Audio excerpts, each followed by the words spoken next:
salitang pwedeng ihambing para sa'yo. Mga salitang kay tamis na maririnig mo galing sa akin. Araw-araw, sa tuwing nasisilayan ko yung mga ngiti, nagdadaganan ang mga salita sa aking sinusulat na awit. Ginagawa kitang inspirasyon, sapagkat sa'yo ako kumukuha ng hugot. Mahilig ka sa mga awitin.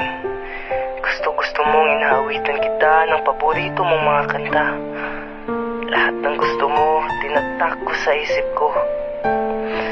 Mga kwento mo na kahit hindi naman nakakatawa, natatawa na lang ako dahil sa mga tawa mo. Teka, ano nga ulit tayo? Kaibigan. Kaibigan lang pala. Best friend, yan yung turing mo sa akin. Pero turing ko sa'yo ay makakasama ko na sa pagtanda ko. Sa tuwing may problema ka, ako lagi nandito para sa'yo. Kasi nga, di ba, kaibigan mo ako. Di pala, best friend mo ako. Pero nung tayo tumungtong ng kolehiyo, tila ikaw ay nag-iba na. Sa mga unang buwan, may oras pa tayo para sa isa't isa. Di man tugma ang oras natin, pero naghahanap ako ng oras para sa'yo.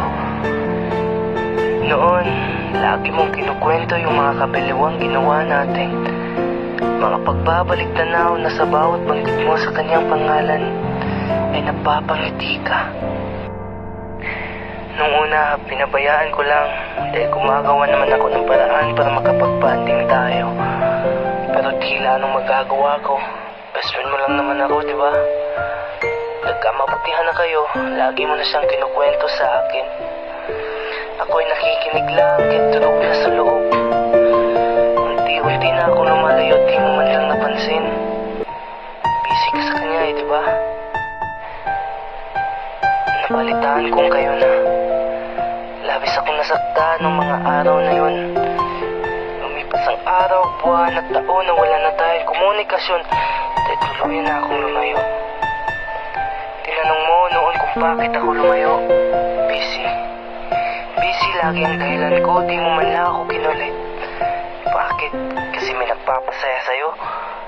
Ngayon nagtatanong ka kung bakit ako nagkakaganito, kung bakit hindi na kita kinakausap, kung bakit ako tuluyang nagbago, kung bakit ako tuluyang lumayo.